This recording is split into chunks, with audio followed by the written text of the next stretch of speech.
আজকে আমি আপনাদের এই ভিডিওর মাধ্যমে দেখাবো যে কীভাবে আপনারা নতুন একটি প্লে স্টোরে অ্যাকাউন্ট খুলবেন। প্লে স্টোর যখন আপনি ওপেন করছেন তখন আপনাদের সামনে এরকম ইন্টারফেস দেখাচ্ছে। এবার সিঙ্ক ইন করতে হলে পরে আপনাদের আগের জিমেল আইডি পাসওয়ার্ড দিয়ে কিন্তু করতে পারবেন। এবার বিষয় হচ্ছে নতুনভাবে কীভাবে করবেন, তার জন্য সিঙ্ক ইন অপশানে ক্লিক করতে হবে। চেক ইন ইনফোর একটি অপশান কিন্তু আপনাদের সামনে শো করবে। এবার নতুন আইডি খুলতে হলে পরে আপনাদের যেটা করতে হবে সেটা হচ্ছে এরকম ইন্টারফেস দেখার পরে কী করবেন, এই ক্রিয়েট অ্যাকাউন্টে ক্লিক করবেন। ক্লিক করার পর ফর মাই পার্সোনাল ইউজে ক্লিক করে দেবেন। ক্লিক করার পর এখানে ফার্স্ট নেম লাস্ট নেম দিয়ে দেবেন আপনার যে নামটি, দেওয়ার পর নেক্সটে এখানে আপনাদের ক্লিক করতে হবে।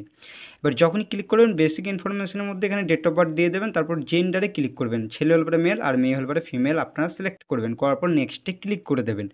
এইগুলো আপনারা খুব সহজে করে নিতে পারবেন। এবার এটা যখনই আপনাদের হয়ে যাবে এখান থেকে আপনাদের ইমেল আইডি ক্রিয়েট করতে বলছে।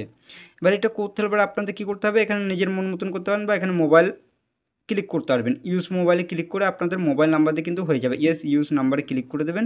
ক্লিক করার পর এখানে চেকিং নিও নাম্বার, এই নাম্বারের মধ্যে যদি আপনাদের কোনো প্রকার যদি জিমেল আইডি খোলা থাকে সেইগুলো কিন্তু শো করবে। তার জন্য আপনাদের চেক ইন হচ্ছে, এখানে আপনাদের কিছুক্ষণ সময় লাগবে যদি আপনাদের খোলা থাকে, আর না হলে পরে আপনাদের দেখবেন ক্রিয়েটার অপশন দিয়ে দেবে, আপনাদের ক্রিয়েট হয়ে যাবে। এখানে কি বলেছে, আপনার নাম্বার কি অন্য কোনো অ্যাকাউন্টে অ্যাড আছে সেটা আপনাদের দেখাবে, তার জন্য নেক্সটে ক্লিক করতে হবে। আপনাদের অ্যাকাউন্ট যদি অন্য আপনাদের থাকে এই নাম্বারের মধ্যে তাহলে দেখাবে, যেহেতু আমার রয়েছে আমি নতুন খুলবো তার জন্য কী করবো, ক্রিয়েটিং এ নিউ অ্যাকাউন্টে ক্লিক করে দেবো। আর আপনারা যদি পুরাতন করতে চান সেটাতে ক্লিক করার পর এখানে আপনার আই এগ্রিতে ক্লিক করে দেবেন। এবার যখনই করবেন তারপর এখানে আপনাদের পাসওয়ার্ড চাইবে, পাসওয়ার্ডটিকে দিয়ে দেবেন। আমি পাসওয়ার্ডটি দেওয়ার পর নেক্সটে ক্লিক করছি।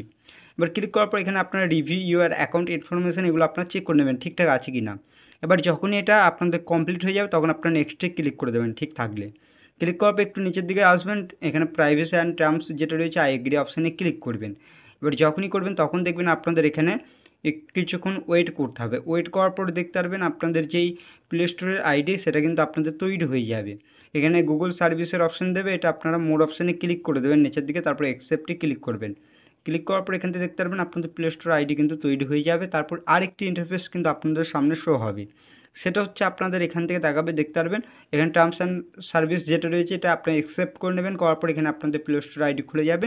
প্লে স্টোরের মধ্যে যে কোনো আপনার অ্যাপ্লিকেশান এখান থেকে ইনস্টল করতে পারবেন, খুবই সহজে আপডেট করতে পারবেন। আপনাদের প্লে স্টোরের মধ্যে যত অ্যাপ থাকবে সেই অ্যাপগুলিকে আপনারা ইনস্টল দিতে পারবেন, আপনারা এখান থেকে আনইনস্টল করতে পারবেন। এবার এখান থেকে কিন্তু আপনারা প্লে স্টোর ইউজ করতে পারবেন খুবই সহজে। প্লে স্টোরে আইডি কীভাবে বানাতে হয় সেটাই দেখালাম, প্লে স্টোরে অ্যাকাউন্ট কীভাবে তৈরি করতে হয় সেটাই দেখালাম। ভিডিওটি ভালো লাগলে অবশ্যই ভিডিওটিকে একটি লাইক করবেন, আর এই চ্যানেলটিতে নতুন আসলে চ্যানেলটি করতে অবশ্যই আপনারা সাবস্ক্রাইব করবেন। চলুন ভিডিওটা আমি এখানে